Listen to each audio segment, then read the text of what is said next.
My name is Tina. I was one of the folks, along with Green College, who sort of pulled this together, and I'll tell you a little bit more about that in a second.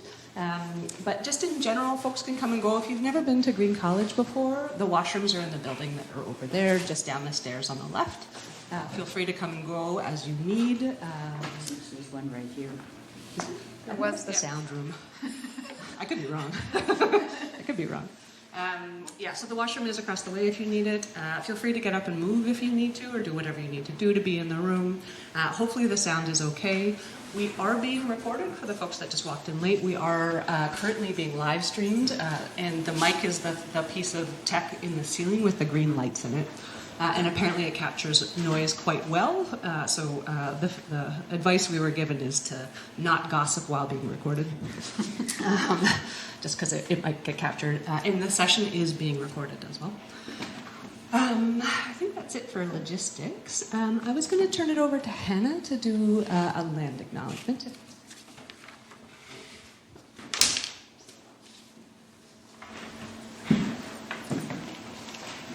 Hi everyone, and a very, very warm welcome to everyone seated here and joining us virtually. I wanted to take a moment to acknowledge that we are gathered today on the traditional, ancestral, and continually occupied territory of the Hunkaminam-speaking Musqueam people, which we colonially refer to as the UBC Vancouver campus. I make this land acknowledgement in part as a means of recognizing histories and ongoing realities of colonial violence that have wielded influence on the development of many of the institutions of knowledge production we hope to unpack and reflect on today. Simultaneously and relatedly, this land acknowledgement, I think, is an invitation for us to have at the forefront questions of what it means for us as applied social science scholars and people with interest in the applied social sciences to contribute to the development of knowledge that can do better, to engage with questions of Indigenous resurgence and decolonization.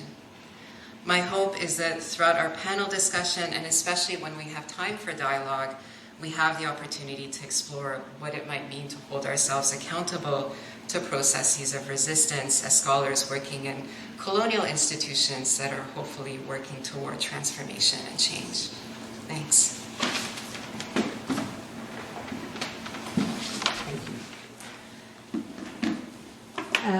For folks that are perhaps new to Green College, it's old, or who've been kicking around at Green College for a long time, it's a lovely sort of hub of interdisciplinary conversation at the university. So highly recommend getting on the listserv and getting the invitation for talks. If you haven't already. I was lucky enough to be one of the leading scholar cohorts when I first started just a couple years ago, and it was a fantastic introduction to the university and across the faculties in the university. So highly recommend it if you haven't had a chance to hang out yet. And they've also been generous enough to provide us with space this evening and also housing Meg in the residence as well. So really, really a huge thank you to Green College for sort of hosting us today. So I know these three lovely humans, and I get to hang out and talk nerdy stuff with them on the reg. And when Meg said that she was going to be on this side of the continent for a conference, I sort of corralled her into doing multiple things at UBC, and one of them being this talk. And the three folks that are on the panel are Meg, Julia, and Hannah. Mostly I just wanted them to have a chance to talk to each other about their work, because I think that they're all three lovely human beings. And I think there's lots of synergies across the different projects that they're working on. So it was about creating an opportunity to just bring together folks that are actively negotiating among political movements and forms of direct practice that are very mobile and that are moving very quickly. So there's a lot of debate, a lot of disagreement. The politics can be quite treacherous, and then also trying to figure out how to act in really concrete ways to sort of pin down a current version of knowledge in the domains that they're working in, and with all the folks that all agree or disagree along the way, and as the politics of the spaces continue to change over time. So really, really a huge amount of movement to try to sort of make sense of and act within. So that's what this talk is about. So I just put up a couple things on this slide around, this might be a little bit old school, but notions around sort of applied scholarship versus critical scholarship or critique within the humanities in particular. But this is kind of what we were working around with. And I asked ChatGPT just for fun to define those for me. So applied knowledge tends to refer to the practical use of knowledge, theories and skills to solve real-world problems, improve practices, and address the needs of individuals, organizations, and communities. And so all the folks that are on the panel are in technically professional or applied disciplines, so social work and librarian sciences. Whereas critique, that has a long history, especially in the humanities, refers to the process of analyzing, evaluating, and questioning ideas, texts, and cultural phenomena to uncover underlying assumptions, ideologies, and structures in meaning. And so this is an interesting space to work between those two, between the applied and between the critique.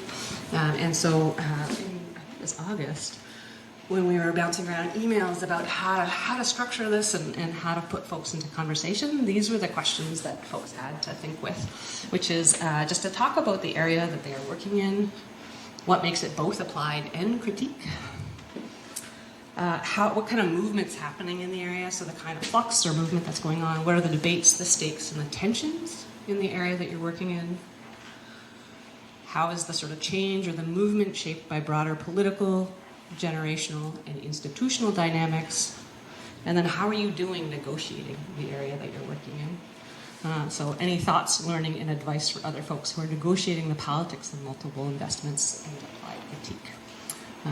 Because it can often be quite personal. So hoping for generative, interesting, political, fraught, messy conversations, because those are the fun ones. But I think I will end there, and I'll turn it over to Khan, who's been kind enough to agree to introduce folks. So if you want, maybe, like, it's up to you. I can do the introductions one by one, if you want to go one by one, or just read through all. But, yeah. Just maybe go for intro Meg, and then Meg can go. And then Okay, that's great. Hi everyone, welcome again. I'm Khan, as some of you know me, from School of Social Work. I'm a PhD candidate and co-supervised by Henekia and Tim Stainton. I'm so thrilled to be introducing these amazing speakers today.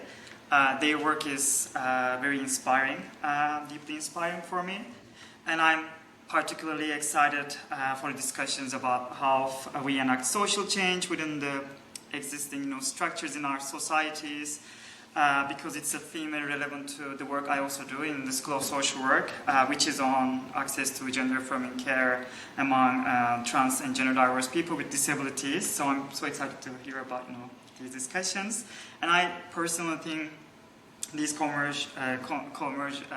conversations are very urgent and very timely, given the growing, political backlash against marginalized communities we have been witnessing every day, and their social movements and social justice efforts too.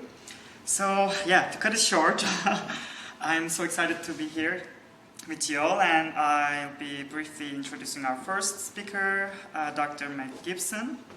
Dr. Meg Gibson is an associate professor in social development studies and social work. Her work focuses on queer, trans, critical disability studies, feminist research methods, and the history and philosophy of social services. Her current research explores the perspectives of autistic people on eloping or departing suddenly from places, the ways in which people understand and use neurodiversity in their lives, and the experiences of diverse parents, particularly choice LGBTQ+ and or disability-identified parents, in meeting care and work responsibilities. She's also an editor-in-chief of the journal Affiliate. Did I say it right? Okay, that's great. Feminist Inquiry in Social Work. And the floor is yours. Great. Okay, let's see. Put this to the side that I can read. Right? Okay. also be doing the reading glasses dance. I'm just going to have them on and then take them off, and I want to see you. We'll see how that goes. So thank you so much to everyone for coming to think about application and critique on a lovely evening. I've been really enjoying this campus. It's quite wonderful. And thank you, Con, for the introduction. Thank you, Tina, for assembling us here. And thank you to Green College for hosting us.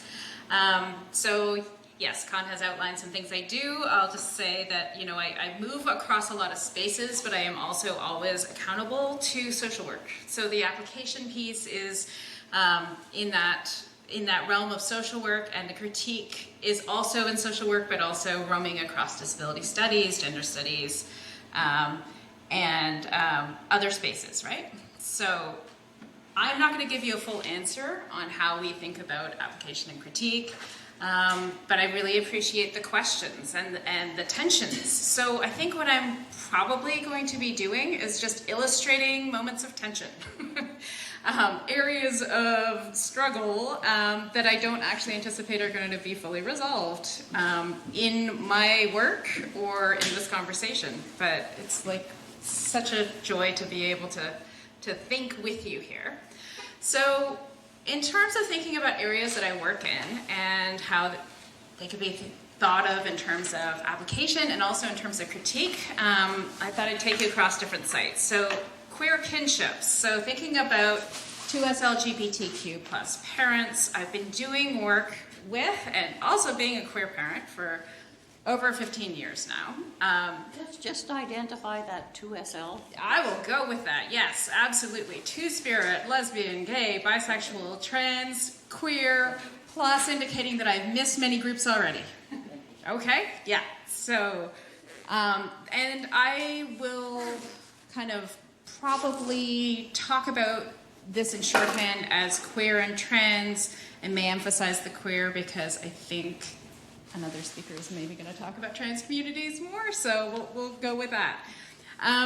But a lot of this research has always had an application focus, right? There have been concerns about laws, there have been concerns about custody, and people have really wanted to say we need research that we can use in order to become parents, to retain parental rights, to be recognized as parents in communities. We want to be able to, access education, healthcare, immigration, all those sorts of things that legal recognition can bring. So a lot of research has been focused on proving that queer and trans parents are capable parents and should be recognized as such. And you really start thinking about the material consequences of kinship in this sort of research. You know, who gets what is often organized by what relationships are recognized, right? So that's the application side. When you're doing this research, people are like, we want the forms changed. We want people to stop assuming the gender of the parents that are going to show up to pick the kid up from daycare. But there's also the critique side, which is we have a lot of our society and our systems organized around very particular kinds of relationships, right? Some relationships are held up as, really, really important and structured around, and those are often called families. And other kinds of relationships are less recognized, and so friendship is one of those examples, right? So when we're talking about kinship, if we only limit ourselves to saying, let's recognize these parents as much as those parents, then we're also leaving out other important kinds of families, kinds of kinship, kinds of relationships. And some people will talk about that as a form of heteronormativity. That is a way of centering heterosexual norms. Even just in our focus on parents and children rather than something like chosen families, right? People who are accountable to each other but don't have a legally recognized relationship. We can also think about the histories that underlie those sorts of relations, which are, of course, colonial relations, notions of family. We have lots of conversations that can go more towards this critique side of things. And then also people need to create forms. I would say also in this field, there's always this question of, is queerness an identity for everybody? Or is it more of an action, right? Are we querying things, or are we identifying in a way that is very much about our sexuality or our gender? Okay, neurodiversity. Yeah, so I do tend to choose fields that seem to have a lot of controversy and critique. This movement of neurodiversity is rooted in a critique of dominant understandings of who has a so-called normal or functional way of being, and who has a diagnosed difference that can be seen in the light of, we need to fix that or change that, right? So neurodiversity movements challenge dominant understandings of experiences, including things like autism, ADHD, learning disabilities, Tourette's, epilepsy. Like, the list is endless because we're talking about neurodiversity, which actually would encompass everybody. But it's rooted in critique. It's very, very political. And it comes from a political movement. And that, of course, also means that there are a lot of people with very strong beliefs and very little consensus on who should be speaking about it, what it should encompass, and what goals everybody wants to see it bring about. At the same time, if you're doing research in this area, you have to do something. So often people write more theoretical work, but I was actually talking to people. So I was asking differently positioned people, what does neurodiversity mean to you? What do you want to see come from it? What sorts of practices do you associate with it? And hearing about a real diversity of hopes and fears and disagreements. But at the same time, you sometimes still need to say, okay, so what's the recommendation? What's the practice? Because people all agreed that change is necessary across many different services and systems. So sometimes you have to distill all of that messy stuff into a tip sheet, right? Okay. Third site, autistic people leaving places. So in the introduction, Con was describing this a little bit. I have a project that I'm working on with a number of lovely people, including Tina, which is focusing on so-called eloping, which is often talked about as a problem behavior. So it's when people, especially autistic people, leave places without permission or advance warning, or in ways that are flagged as concerning to teachers, parents, family members, friends, like a variety of others, and can sometimes be a concern for them as well. One of the challenges in doing research on this topic is that most people within autistic community dislike or are confused by the term eloping. But it is the term that you will find if you go to the psychology, education, research literature. So if you want to critique the existing research on this topic, you need to make this work findable, and at the same time recognize that the term is inadequate and offensive to many, right? So this is the sort of like critique, application, messiness that I think we're all sort of grappling with here. It's also an opportunity when we're trying to apply this to do research differently. So thinking about a participatory approach. So in this project so far, we've co-designed a survey and interviews with autistic co-researchers, specifically asking autistic people why they leave places and what they want other people to do. And really nobody else in research that I have found has ever asked autistic people why they're eloping, and whether it's actually helpful for them and what they would like others to do. And just like in every other community, there are lots of differences within the community in terms of strategies and goals, so it's not like there's the autistic community perspective that everybody has come to and agreed on. So there are differences around things like role of police. Do we want to improve police responses, or do we want to say don't call police ever? Okay, everything is in flux. So Tina's question, what is in flux? How are there debates and stakes? I would say across these fields, change is the constant, and that may be just how societies work. But I would also say that in these particular areas, things are getting harder for many people, and more violent and more contested for many people. definitely, if we think in terms of political rhetoric and policy at the moment, there's definitely huge, pushback and outright attack on all of these communities. And autistic people are sometimes being pointed to as signifiers of what's wrong. I see, revitalization of, vaccine debates right now, right? Same with queer people, trans people, anywhere near children or as children, always seen as a concern, but especially right now is really being foregrounded as, a problem that it has received way too much attention, quote unquote problem, obviously. So all of these movements that I'm working with are also under direct attack. And one of the challenges for movements is that sometimes we are best at finding problems within our own groups and maybe not as good at coming together towards a larger challenge. It's a challenging time. I would also say that the language is always constantly changing for all of these communities. Diagnoses have changed hugely. So around autism and who identifies as autistic and how they characterize themselves, that's like a completely different thing. Not everyone has a formal diagnosis also. Stakes and debates, I could go on. I will say that one of the challenges is that existing research is often as much a challenge or a problem as a resource when you're doing this kind of work. So I've talked about, the problem in eloping literatures is that nobody ever asked autistic people why they were doing this. But this also means that when you're doing this kind of research, other researchers often don't see the point of what you're doing. And at the same time, the communities who do see the point of what you're doing are often always very aware of the ways you are falling short.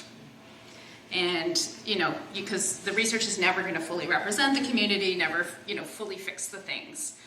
I love that you asked about generational transmission because it made me really reflect on how severely disrupted generational transmission of knowledge and experience and support has been across all of these communities. So disability, neurodivergent communities, autistic communities, queer communities, trans communities.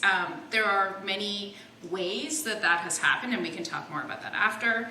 There are also divisions within all of these communities, and there are just so many losses, right? So many people have not survived to transmit the things that they knew, or are hiding, across all of these communities as well. So the final thing I will say about that is also within these communities, some folks are doing really, really well for themselves and may not see much need for change. So, okay.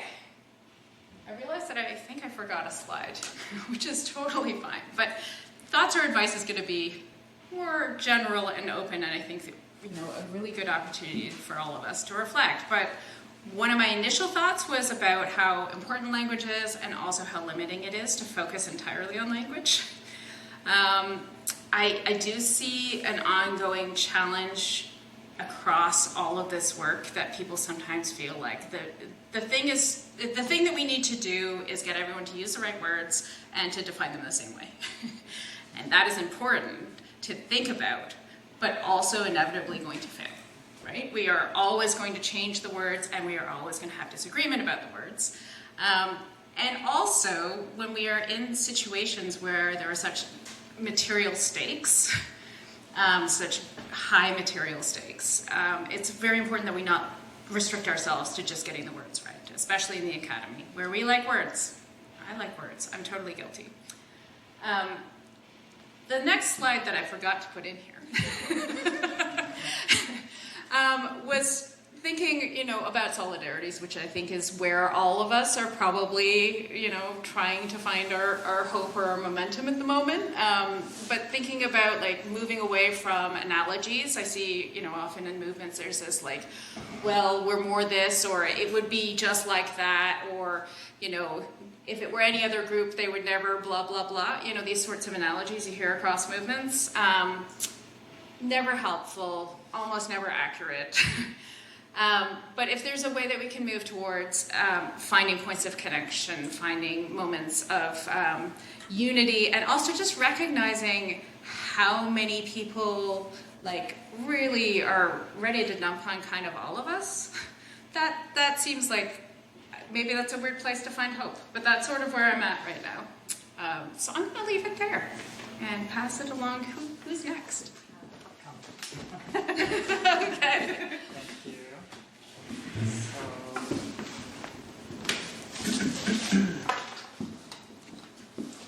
So our next speaker is Dr. Julia Ballard. Julia Ballard is an assistant professor at the School of Information.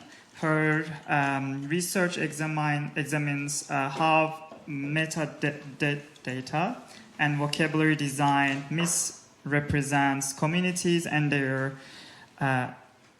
materials.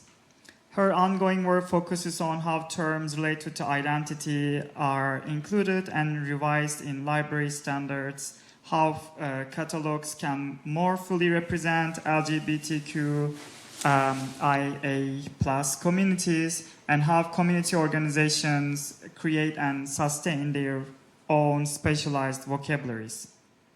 She serves on the board of the Canadian Association for Information Science and the Subject Analysis and Access Standing Committee of IFLA. Let's see if something terrible happens if I turn that off. Great, because I didn't bring slides because I saw part of the invitation to this talk as an opportunity to go back to my humanities roots and just read you several pages that I wrote. I realized too, as I was like sort of rehearsing this talk, that I make a lot of hand gestures, and now I have a microphone in one hand. So I am very sorry if I throw it when I get too into it. Okay. So as that kind introduction covered, I'm an assistant professor at the School of Information here at UBC on unceded Musqueam territory. I have a PhD in Information Studies and an Master's of Library and Information Studies that I got here at UBC as well. And a couple of my students are in the room. So you can just tune out for like the first 2 minutes of this, I think. If you're not familiar with the School of Information or Information Studies as a discipline, I'm going to provide a bit of background. At the very least, this will mean that the next time someone says they're from the I school, you will not automatically think they are from the high school. And you will not ask the most boring question possible, which is, doesn't everyone here study information? Okay. That's the main outcome for the first 2 minutes of this. Okay. So my specialization is knowledge organization, which includes the theory and design behind systems like the Dewey Decimal Classification, either strong feelings or no feelings whatsoever on that one, or the tagging system on a fan fiction website. Again, either strong feelings or no feelings on how that works. Because my specialization is in how we label and organize things, I also love words and arguing over the right word for a thing. I appreciate the deep irony that we can't decide what to call our field. So it's sometimes called library science. And that's what I use most often to talk about my larger field so that folks who aren't from my field clock what it is that I do, which is teach librarians how to organize stuff. It is so that you'll hear library science when the primary function of an academic department is providing graduate training for librarians. It might get a more abstract title like information studies. That makes room for archival theory, for records management, and to emphasize the theory of how information flows through systems. We might even call it information science, especially if we want to cozy up to more tech-centric fields and get the prestige of computer science to rub on off us somehow. So that's aside for definitions of what it is that I do in general.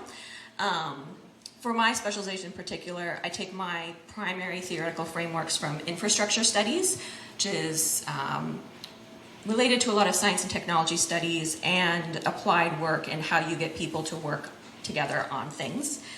And so this has for decades looked at how the systems that form the substrate of our daily actions, this is why the hand gestures here, but substrate down here, infrastructure's down here, constrain the actions that we're doing on top of the system and do so invisibly. For example, in infrastructure studies, you might look at how telecommunication cables and transmitters combine with computer networks and digital transfer protocols to make it possible to move a file from one person's laptop to another one. The infrastructure I'm primarily concerned with is the technology that makes it possible for us to find a file, or to find the file you're looking for. So to read a book or watch a video and then find another one on the same topic, to follow all the work made by a specific artist, to be able to find every clinical study on a given condition, to be able to compare their findings. You use these systems all the time, even if you don't think you use the library, and they enable and constrain all your actions with those creative and intellectual works. So what makes knowledge organization as a field, both applied and critique? I think it's most obvious how this work is applied. What I do is, on myself, and what I teach my students how to do is inform professional practice by prioritizing sets of labels that need revision. To say that elopement and a bunch of things related to it probably need some revision. To make recommendations on which steps should be taken to repair a system, saying things like, wouldn't it be wild to just ask the folks who that's describing rather than look at the history of the literature written about them? And to make direct revisions to those systems itself. So to actually submit a proposal to a central office in Washington, D.C. to say it should be this, not this. And then also to create new tools that we use to index, organize, and retrieve expressions of creative and intellectual work. For a more concrete example, slightly more concrete to hold in your mind, one thing that we might do is create an alternative list of subject labels for indexing works about the downtown east side of Vancouver in order to translate from and provide a different intellectual and social paradigm than the standard tools available to us, which stigmatize, are inaccurate, and use outdated language. That may mean trying to make a decision of whether toxic drug crisis or overdose crisis mean precisely the same thing, which is the better word for the thing, and which items should those each be applied to.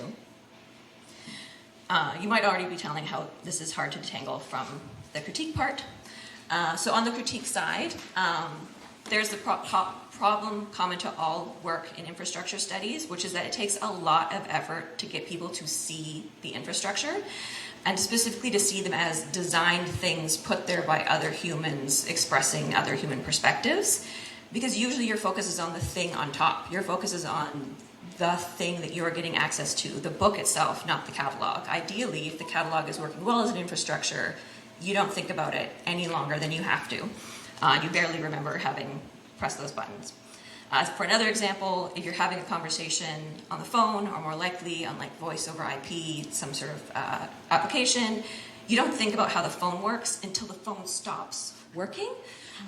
More on that in a moment. So how do you get people to see how the phone works and to think about it and to be able to critique it and see what the meaning of those decisions were? So how do you get them to see that their conversation might be different if the phone works differently? So if the way that it does audio processing works slightly different, maybe it would be easier to tell when it's your turn to speak. Or if there's some distortion going on with what ranges of frequencies it's processing in what way, that different people's voices are coming through more or less faithfully, and you should apply more or less certainty to what the meaning is. So classification systems, that's the infrastructure that decides shelf order in libraries and a lot of the filter menus and navigation on websites, can have really insidious effects because of this invisibility. They each express a specific worldview, and using them, especially repeatedly, to enable our navigation and access to library materials means we necessarily internalize pieces of their logics. And as infrastructure, the intellectual and creative work they are doing is much less visible and subject to critique and doubt than the objects in the foreground, those library materials.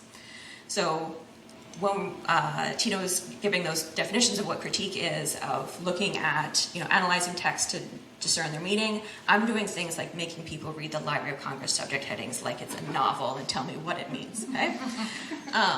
So these effects of these things being like part of sort of like the undercurrent of our daily interactions with files, it means that they're especially insidious when we don't have the lived experience to recognize when they're inaccurate or to recognize some distortions in the system, such that we never end up thinking of them as being the result of human choices and design, or to consider that it could be otherwise. There are, of course, those that have the perspective to experience the distortion. So like the phone stops working and suddenly you're like, why is it like this? So for those folks, it adds a lot of friction and stress to the information seeking process because they have to use a word that they hate being called in order to find items about themselves. So that friction and that stress isn't new, but it might come as a surprise. It's cropping up in something as seemingly straightforward and objective as the library catalog. So as an example, consider a seemingly straightforward exercise that I unintentionally picked that we'll cover at the last talk as well. I have my students pick a book that they're familiar with. I tell them how to find its assigned Dewey Decimal classification number. And then I give them access to subscription access librarian tools to decode the number into an expression of the topic within the Dewey hierarchy. Reliably, every term, I will have a student come to me during this exercise, sure that they must have done it wrong, because the output seems to say diseases, autism. They were right. The system is wrong. And if they weren't looking so closely at something that contradicts their lived experience, they might go on thinking the system itself is the intellectual authority here. So humanities style critique helps to read the system and to read and express that to others and make its philosophical and social commitments legible to non-specialists and assess whether the tool is consistent with the values and the commitments of the context to which it's being applied. So Tina had this question on how, what's the flux here? What are the debates and stakes going on in my field? At the surface level, the debate is over whether we are trying to fix the current tools or burn them down and build new ones.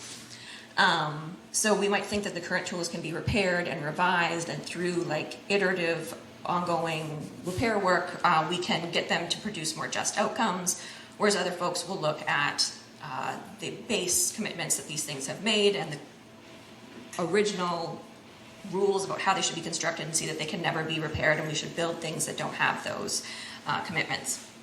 So this comes up in a tension often between universalist approaches, make one classification scheme that can cover every work of human creative and intellectual production, or specialist approaches which tend to be about a particular intellectual or creative domain and are often managed and built by those with domain expertise and or lived experience in the field. So that's the obvious debate that's going on. Underneath that, there's this other fight about whether or not how we should produce the most stable and accurate terminology, but if that's ever going to happen at all. So whether correctness is possible and whether stability is at all feasible or desirable. And thinking about the repair work, whether that repair work is actually doing more harm than good, because the more that we get rid of the obvious friction points in these systems, the more likely it is that more people will assign intellectual authority to those systems and come to recognize less and less their designedness and wish that that could be otherwise. Of course, there's also a spectre of automation and the false promise that by taking these decisions out of human hands, we can calibrate the bias out of these tools. There are any number of things I've said so far that you can extrapolate from when I say that's not happening. I'm not giving that lecture though. So what are the other big debates and tension underneath this? So stepping back from knowledge organization specifically to library science, there's another unspoken debate that goes on that sometimes just comes out in these real friction points about what the library's role in facilitating access to knowledge is. So are we meant to be like the exemplar of infrastructure, completely sunk beneath your notice, just providing access to these things on top of it? So to get out of the way. And to give that seamless experience so you don't even recognize that the system is doing anything? Or are we meant to exercise judgment when it comes to what we provide access to provide context for the items themselves, to provide information literacy, and to increase a patron's capacity to navigate and assess their collection and broader networks of information? So are we meant to give people the capacity to judge, or are we just supposed to get out of the way?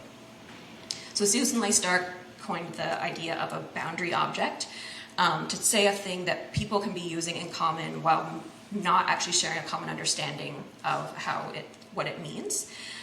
So the Dewey Decimal classification can be a boundary object in that way. Many different people can use it as a shared point of work, collaboration and standardization across various contexts, all while disagreeing on what a library is meant to do, and whether the tool contributes to or deviates from those goals. So this tension about, are we providing leadership and intellectual guidance, or are we getting out of the way, is felt throughout librarianship and the information professions. It intersects with labor issues, with conflicts over automation, with conflicts over censorship and intellectual freedom, and conflicts over the library as a service, a space, or material. Before I wrap up, I'm just going to spend a bit of time on the labor bit in particular. Critique is often the only way we see the system itself as a designed object, as a product of human decisions and expression of human perspectives. And when we encounter the tool on its own, without someone saying like, hey, look, this is weird, right? It's easy to assume that it's automated or objective, which drives my concern about what values the tool is embodying. But it also devalues the human labor that did go into it. It's harder for the workers themselves to have their effort recognized, to get paid for it. Harder to have the work permitted the time that's needed, to get others to recognize that the system is broken enough that resources need to be brought to its repair, or that maybe we shouldn't be deploying this at all if it's this harmful. So Tina had this final question about negotiating areas of work, thoughts, advice, learning. My first point under this is maybe something productive. I would advise anyone who's working in a similar area to find a balance between problems and action. For example, I will never run out of things to point out that are messed up about the Library of Congress subject headings, but that is a bummer of a way to spend one's career. I have found it works really well to be spending time like in parallel or alternately working on community-centered alternatives to these, and trying to increase people's capacity to develop the more just tools, both for my own, a different form of productivity for myself, but also just to go to sleep at night. And I would say that if you're looking at the application end, that you need to develop and get comfortable with a great deal of humility. And I think this went to Meg's closing point as well. You might make a thing that is doing some repair work, but it will not be perfect, and someone will notice, and they will tell you, and they might be right. So you can try to make a system that doesn't leave out anything, doesn't make anything miscellaneous, that doesn't mislabel anyone, that isn't using ambiguous terms. And I think that attempt is admirable, and if it weren't worth trying, I wouldn't have a job. So yes, keep trying. But know that that goal is a collaboration with many other people, and that people pointing out the way it's failing is part of the work being done. It's not to say that you have failed in your whole effort. Finally, you'll inevitably hear from people who have no idea the effort it takes to make any of these systems that we're talking about work as well as they do because they've never seen the cracks. I'd advise you to have some patience to show them why it matters, how they work. My experience is that you explain to someone just a little bit of how any one of these systems actually works, and they are suddenly very supportive of them being better, and are like, why didn't I know this?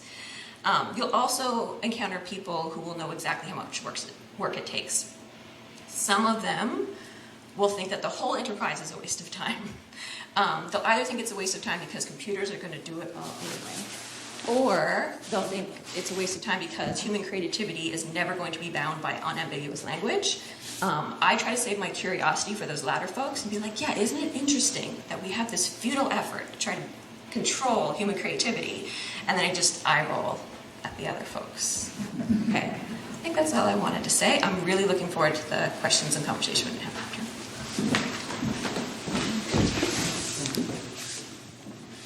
Hey, and lastly, I'm so happy to introduce my co-supervisor and our last speaker, Dr. Henekia. Henekia is an associate professor at the School of Social Work, UBC. She's also affiliated with the Center for Gender and Sexual Health Equity.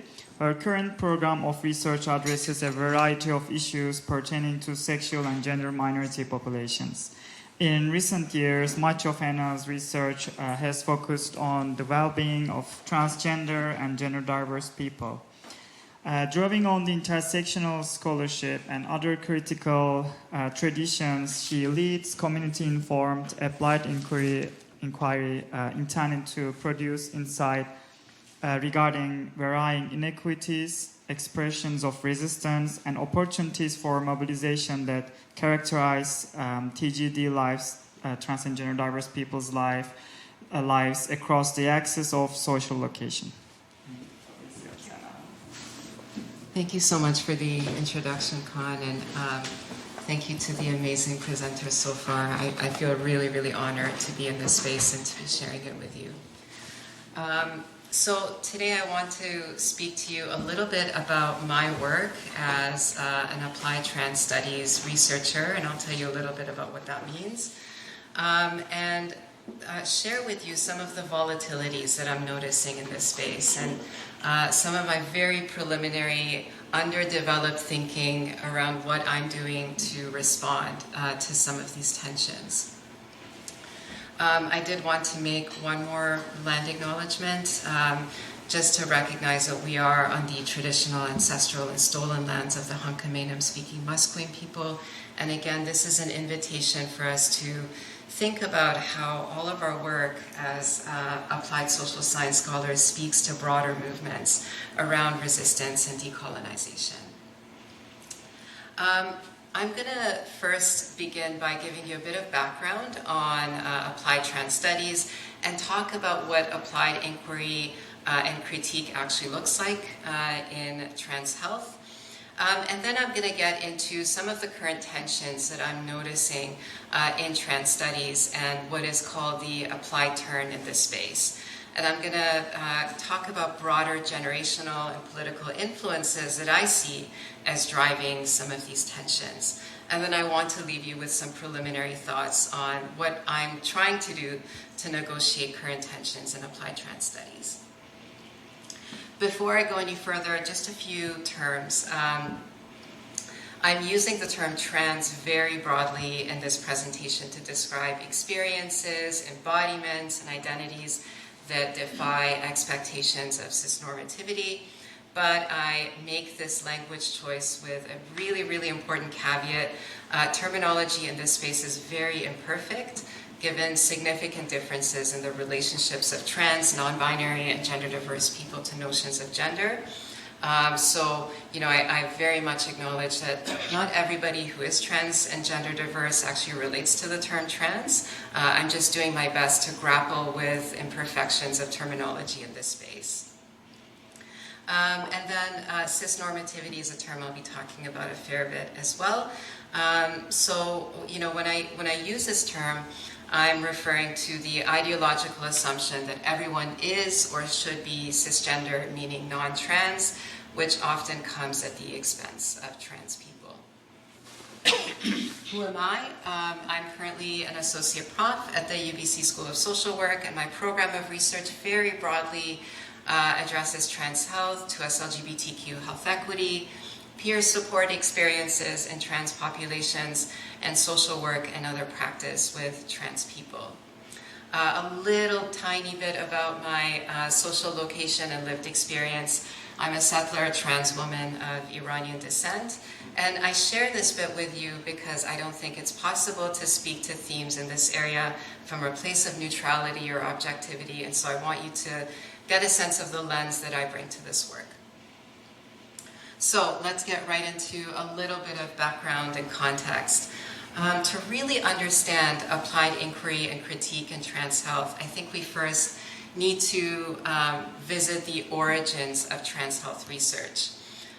Historically, scholarship on trans bodies, identities, experiences, and people has been extremely polarized. On the one hand, we've had critical traditions of trans studies rooted in the humanities. And a lot of this work is genealogically related to queer studies. So often there is a concern with understanding and addressing institutionalized and discursive regimes of power that relegate or push trans realities to the margins. Questions around cisnormativity and intersecting systems of power are often readily taken up in this space. And often this happens through the critical interrogation of cultural texts and artifacts. Now, aside from unpacking processes of marginalization, a lot of scholars in this domain are also committed very much to imagining possibilities of trans embodiment, expression, representation, and so on. So questions of resistance are very much front and center in this work as well. Now, some of this work but certainly not all, has been challenged occasionally for its alleged disconnection from the material realities of trans people.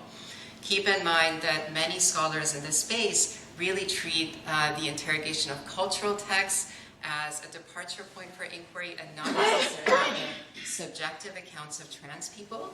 And so there is this critique that, trans realities aren't taking up in a concrete, material way. So, on the one hand, we've had critical traditions of trans studies rooted in the humanities. On the other hand, we've had post-positivist research on trans populations, much of which has been rooted in medicine and other clinical sciences. Within this space, there's been a very heavy focus on identifying a so-called etiology or a cluster of causes of transness.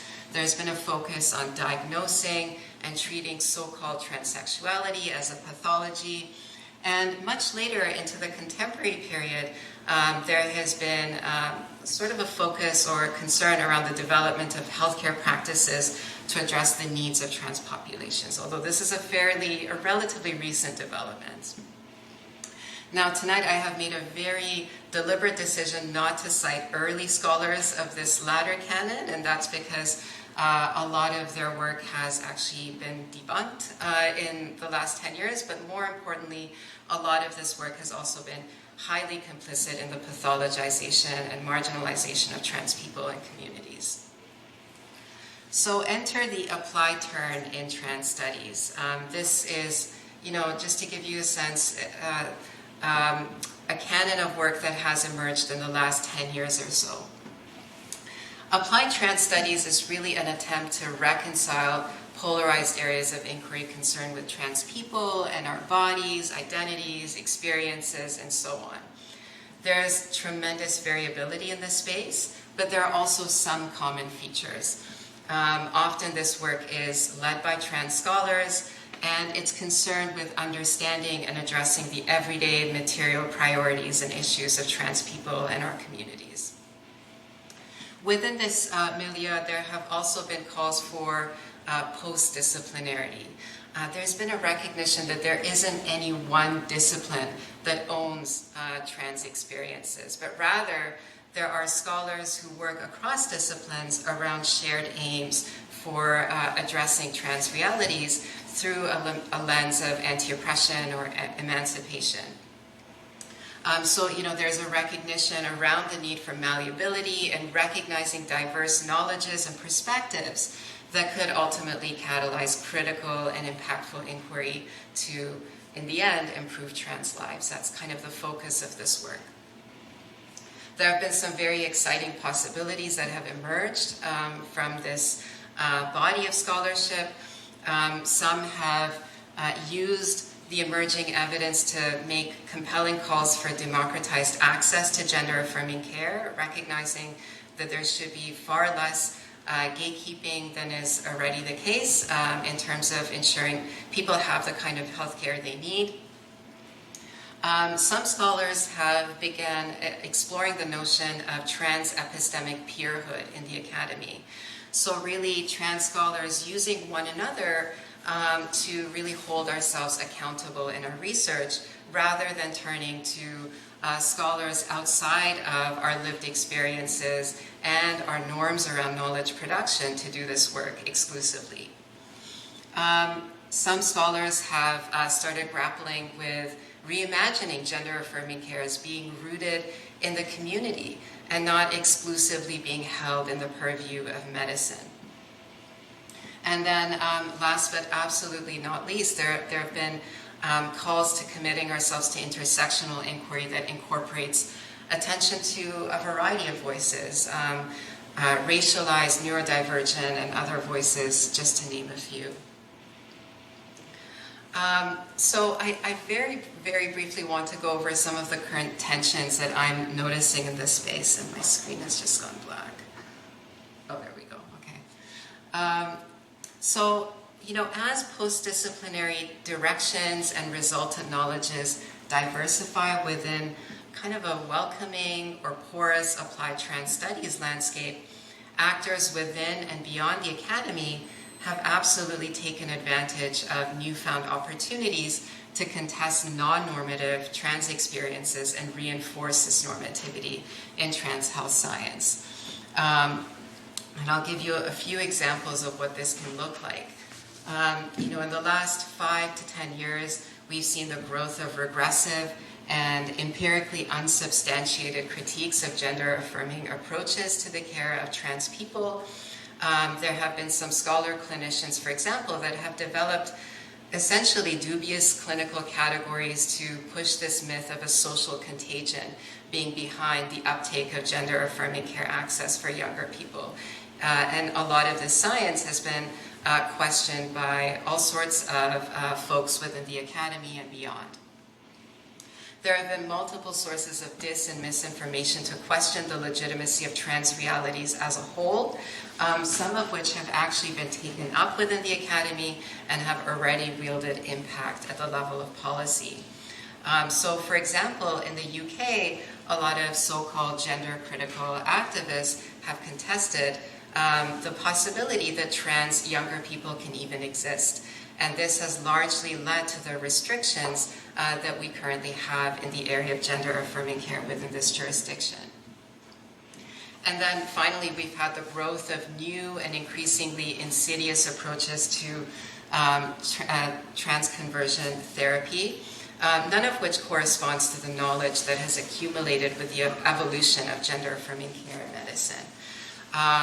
Within the last 5 years, for example, there have been some scholar clinicians that have pushed the idea of so-called gender exploratory therapy, which is designed very intentionally to cast doubt into trans people's claims of a trans identity and their claims to gender-affirming care. There have been several factors that have been behind these trends. I would say the first of these is the generational growth of scholarship and epistemology, I would argue, that's tethered to lived experiences that have historically been scarcely represented in the academy, and that therefore fail to attract support from scholarly ancestors in the humanities and clinical sciences. As applied trans studies scholars, we often don't have academic parents or grandparents who can come to our defense when there are holes poked in our scholarship, sometimes in a very unjustified way. And then, of course, this has been accompanied by the simultaneous growth of global right-wing populism, which has stoked unsubstantiated fears regarding trans lives, often for political and economic gain. I often kind of flippantly say that the Republican Party in the US must love trans people because, I really do think the success that they experienced in the last presidential election may have not been possible without the weaponization of anti-trans rhetoric. So what to do with all of this? I really like what our presenters have so far talked about in terms of humility, because what I'm trying to do in this space is really reinvest in critical reflexivity as a departure point for all of my research, recognizing limitations, possibilities, and dangers associated with my academic power. What am I contributing? How is what I'm contributing potentially benefiting the communities represented in my work? In what ways is it potentially elevating the risk of harm to these communities? How is the language I'm using in my work opening up possibilities for outside actors to exploit harmful narratives regarding the legitimacy of trans existences? How is it serving as a buffer or safeguard against these risks? I will very transparently mention that every time I write a manuscript, I analyze word for word passages that could be taken out of context because this fear is very much palpable. And I've seen colleagues kind of fall prey to these very regressive movements. And then, I'm really thinking about the importance of using my scholarship to support the continued bridging of critical and applied scholarship to benefit the communities included in my research. Often this means asking myself very complicated questions about how do I center trans voices in my qualitative research. It might simply be a process of selecting quotes, but I asked myself a question of, what is important to foreground here? How do I bring in an intersectional lens to make sure I do get some variability in terms of perspectives that are represented? And how do I make this work applicable to policy and practice? Really taking the call seriously around making the work applicable to trans communities. And then finally, really honing in on the significance of contributing to a new canon in trans health scholarship that is simultaneously porous and welcoming of different perspectives, and at the same time sets its own standards for rigor and credibility. Really finding out what good scholarship means to us as applied trans studies scholars, even if it means creating new norms altogether, and then holding ourselves accountable to that. And of course, this is very contentious work. Who sets standards for credibility? What systems of power risk being reinforced? And, if we are sort of too porous or too malleable, without specific enough standards of credibility, in what ways can we protect our scholarship from being exploited and instrumentalized by malicious actors? So this is kind of, the hodgepodge that I'm sitting with in this space, and I really welcome your questions to deepen some of these thoughts. Thank you so much.